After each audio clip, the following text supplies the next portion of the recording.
Hello, it's Sarah from Hardcover Hearts, and I'm here with this really fun, like tag-ish thing. This is something that Rick MacDonnell has done, and I think it's super clever. He generously tagged me, and I thought, yeah, I get to talk about 20 books. Sign me up. So I'll put a link to his video below. But the basic premise of this is that he took this idea that I guess it's like a book spin, and I'm paraphrasing very broadly. What happens is that he suggested pick 20 books and number the books that you're going to be discussing, and put them on either BookTube like I'm doing right now, or on Instagram or Twitter, Bookish Twitter, like wherever you use your social media. So it's open to other people other than just content creators. And on the 31st, he's going to do a spin. And when he spins this wheel, it's going to give him a number between 1 and 20. And whatever that number lands, you go back to your 20 books and you find that number. And that's the book that you are going to read in 2 months and then report back. So yeah, I'm down for that. And what I like about it is that it's a great way for me to look at the books that I already own and that I already want to read, which are many because of the pandemic. I've been ordering some books, y'all. So let's get to it. I'll show you kind of the groupings and what I have. So first up, I have a number of books by Black authors that I have been interested in reading. And some of these are also Book of the Month Club choices that I want to read. So the first one, not a Book of the Month Club, but this is Afropean, Notes from Black Europe by Johnny Pitts. I wanted to read this for Nonfiction November and did not get a chance to. And this is really a tour of Europe's Black communities. I think I've heard great things about this, so looking forward to that. This number 2 is A Girl is a Body of Water by Jennifer Mansubuga Makumbi. She wrote Chintu, which was a fantastic book set in Uganda. And looking forward to this. This is this is about a young girl and her family, who they are, what history has taken from them, and most importantly, how they find their way back to each other. So love a good coming of age story. So that will be good.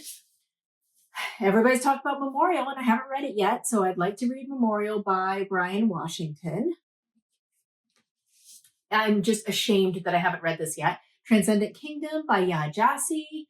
Need to get to this. This is her second.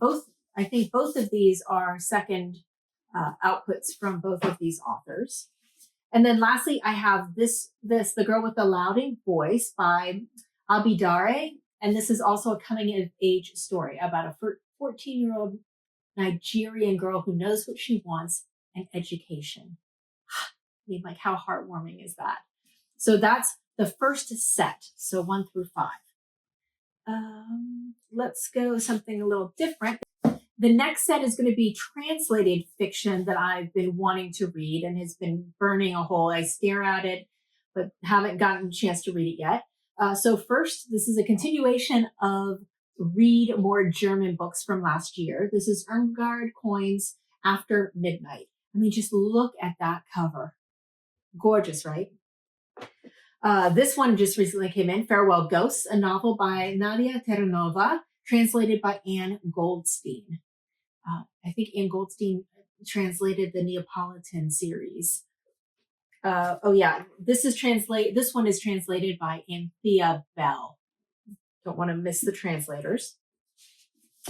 Then we also have Mieko Kawakami's Breasts and Eggs, right there. And this is translated by Sam Bett. It looks like Sam Bett and David Boyd. So we have 2 translators for this book. Still haven't read The Memory Police, and this is by Yoko Ogawa. I loved The Housekeeper and the Professor. Just absolutely loved it. I know this is very, very different. The translator for this, Stephen Snyder translated it from the Japanese. And then this one is I'll Be Right There by Kyung-Sook Shin. This is translated from Korean by Sora Kim Russell. Beautiful, beautiful cover there. Okay, so that's my translated grouping. So you really can't do winter, in my opinion, without having some kind of Gothic-y vibes going on. I think it's very much a fall and winter type of reading. So I have a collection here. First is Wakenhurst by Michelle Paver. And look at that gorgeous, gorgeous cover. This looks like it's spanning 5 centuries. Wakenhurst is a darkly Gothic thriller about a murderous obsession and one girl's longing to fly free. So, looks good. Then, because I love the binding so much, I got The Betrayals by Bridget Hollins.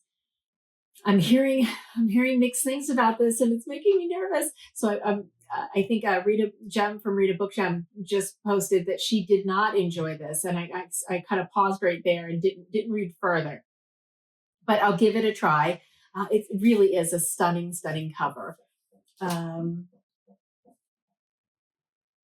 Yeah, this is an academy, so like I guess dark academia with Gothic vibes, maybe a little magic in here. We'll see.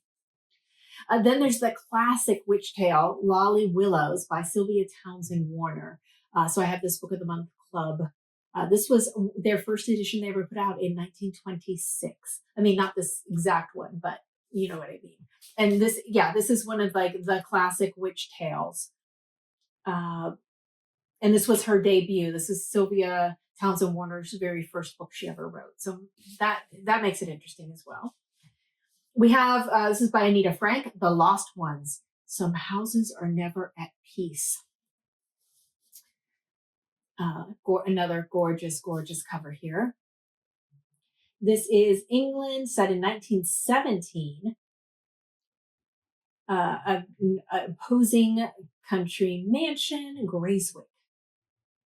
But the house is uneasy. There's strange incidents and a war veteran.